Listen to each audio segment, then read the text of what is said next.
Saya kan belum tadi kan. Yang tadi saya sebutkan sahabat saya juga Bapak Anggito Abimanyu, luar biasa. Tepuk tangan buat beliau yang di. Wow. Jangan loncat, jangan loncat. Oh enggak. Nama beliau juga luar biasa, Anggito. Anggaran kegiatan kudu ditoto. Makanya beliau itu sering dipercaya untuk memegang anggaran, memegang dana karena bisa menjaga dan menoto seperti itu. Abimanyu. Agar bisa muncul ide-ide yang mantap dan new. Wah. Maksa ya. Tapi pas kan, pas. Saya dulu saking pengennya kuliah di UGM ya. Akhirnya saya dulu waktu kuliah di Surabaya itu saya sempat punya pacar mahasiswi di UGM. Bener. Boleh tepuk tangan buat mantan saya. Dia di peternakan dulu, peternakan. Tapi saya, ada yang dari peternakan? Ada. Tapi saya nggak sampai 2 semester, akhirnya kita putus karena saya sering mendapat masukan dari teman-teman, jangan pacaran sama anak peternakan. Memang anaknya pendiam, tapi diem tahu-tahu bertelur katanya. Saya jadi takut.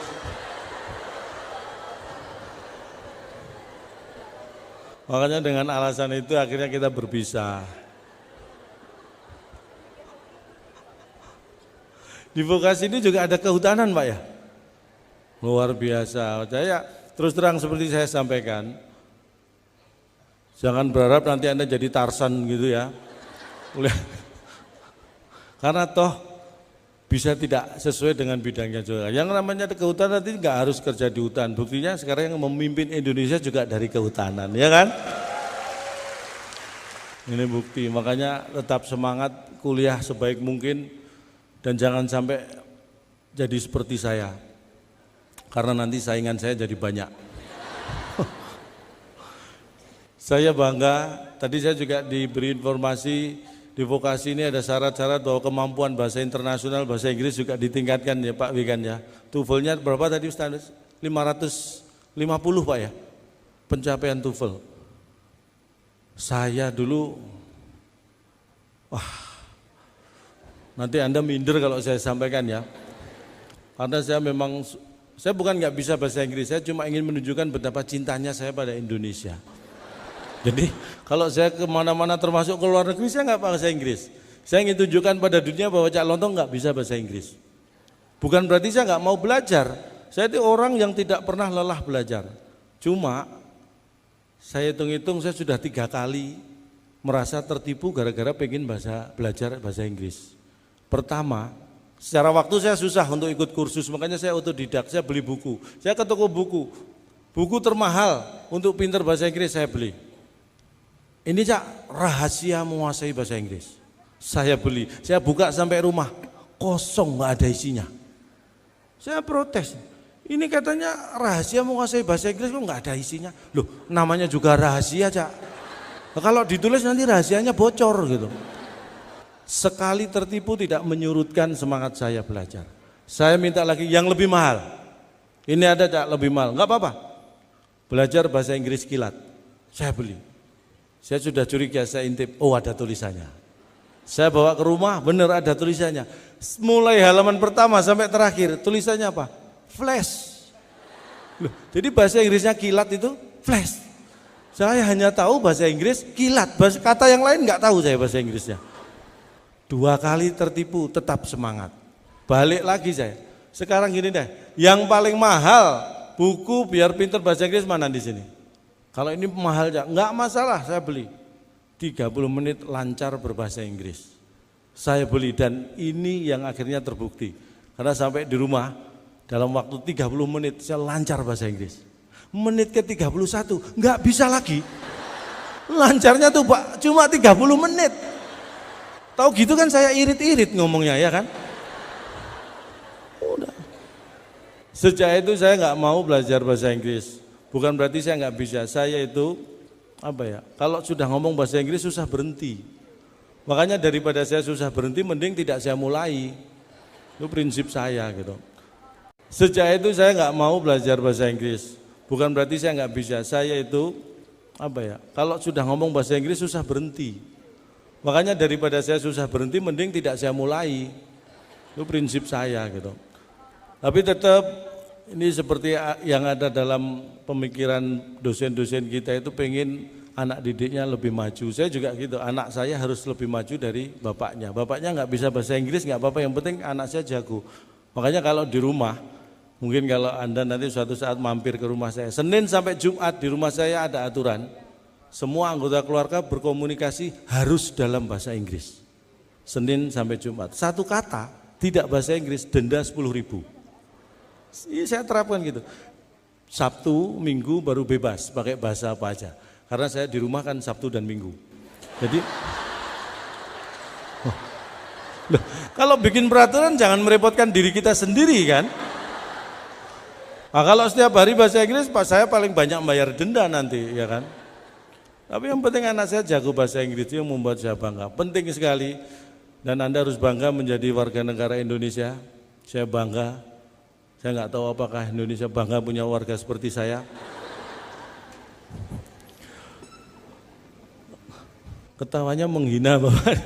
Kalau ketawa bareng itu saya bangga gitu. Tapi kalau ketawa telat gitu malah terhina saya. Ini pengalaman saya ya. Awal-awal dulu saya tampil di depan banyak orang seperti ini. Yang saya takutkan itu hanya satu. Saya takut kalau nggak ada orang yang tertawa. Itu awal-awal. Saya takut kalau nggak ada orang yang tertawa. Tapi ternyata dengan berjalannya waktu dan pengalaman lebih menakutkan. Ada suara tertawa tapi nggak ada orangnya. Saya kembali ke pengalaman saya. Saya sampai mana tadi cerita? Ini nggak ada yang bisa mengingatkan. Kan padahal kita hidup ini untuk saling mengingatkan. Terus hidup Anda gunakan untuk apa kalau mengingatkan? Saya ingin sampaikan, saya bangga. Mungkin 3 atau 4 bulan yang lalu, saya dikirim mewakili Indonesia, ada diskusi negara ASEAN di Kuala Lumpur. Saya dikirim, saya nggak tahu siapa yang ngirim, tiba-tiba saya di sana. Jadi di diskusi negara ASEAN ini yang perlu kita pikirkan bersama, bahwa kadang-kadang banyak delegasi negara ASEAN lain yang sudah memandang Indonesia dengan sebelah mata. For example, ada 4 contoh. For example,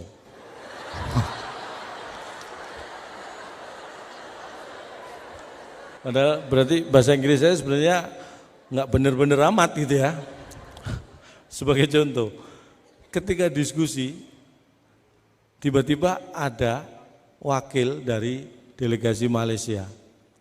Bukan waktu itu, dari Vietnam. Delegasi Vietnam mempermasalahkan prestasi sepak bola Indonesia. Kita harus tepuk tangan ya, ini di SEA Games Indonesia masuk final sepak bolanya, tepuk tangan buat Garuda Indonesia. Kita harus bangga itu. Karena ini kejadian 4 bulan yang lalu, Vietnam itu mempertanyakan prestasi sepak bola Indonesia. Saya sebagai orang Indonesia merasa tersinggung. Di diskusi yang tadinya saya tertidur, tiba-tiba saya bangun dan orang Indonesia itu gitu, kalau diskusi terlalu enak itu ketiduran. Saya emosi. Vietnam itu merdekanya aja duluan kita daripada Vietnam. Dia mempertanyakan prestasi sepak bola kita. Saya katakan di seluruh dunia, bukan hanya di ASEAN, seluruh dunia tidak boleh ada yang sombong soal sepak bola dengan Indonesia. Sebutkan negara mana? Brasil 5 kali juara dunia, silakan. Jerman 4 kali, boleh, nggak ada yang larang. Prancis 3 kali, silakan. Tapi Brasil pernah kalah dari Jerman. Jerman juga pernah kalah dari Prancis. Prancis sering kalah dari Brasil. 3 juara dunia hebat pernah saling mengalahkan. Tapi dari 3 juara dunia belum satu pun bisa mengalahkan timnas Indonesia. Berarti yang paling hebat siapa? Timnas Indonesia. Kita pertahankan, jangan pernah mau bertanding dengan mereka. Karena itulah satu-satunya cara supaya kita tidak terkalahkan. Ini adalah cara-cara optimis dengan metode minimalis. Ya, loh iya kan? di Indonesia. Ingat beberapa tahun yang lalu sepak bola dibekukan oleh pemerintah, ya kan? Di Indonesia. Berarti kita punya teknologi luar biasa, punya kulkas segede lapangan bola. Negara lain nggak ada yang bisa membekukan sepak bola, Indonesia bisa. Wow, Indonesia gitu loh. Saya jawab seperti itu, orang Vietnam diem, nggak bisa bantah. Karena saya ngomongnya bahasa Indonesia, dia kan nggak tahu mau ngomong apa dia. Yang penting dia nggak males, saya sudah bangga ya kan. Baru duduk belum 5 menit, delegasi Malaysia ikut-ikutan. Oke, Anda boleh bangga dengan sepak bola, tapi ingat, mungkin bapak-bapak yang tahu, mungkin adik-adik perlu membaca juga, cari informasi sebanyak-banyaknya, sering googling di Yahoo biar informasi kita. Ini mahasiswa sekolah vokasi kok gaptek nggak pernah googling di Yahoo? Googling di mana? Google. Berarti kalau di Yahoo Anda yahing gitu. Saya kalau mau googling, saya masuk yahoo.com dulu, baru saya ketik google.com. Ini lebih cepat karena apa? Google nyarinya dibantuin sama Yahoo. Jadi lebih cepat ketemu informasinya. Coba cara seperti itu. Jadi masuk yahoo.com dulu baru ketik google.com, atau sebaliknya masuk google.com baru ketik yahoo.com. Itu lebih cepat menghabiskan kuota gitu.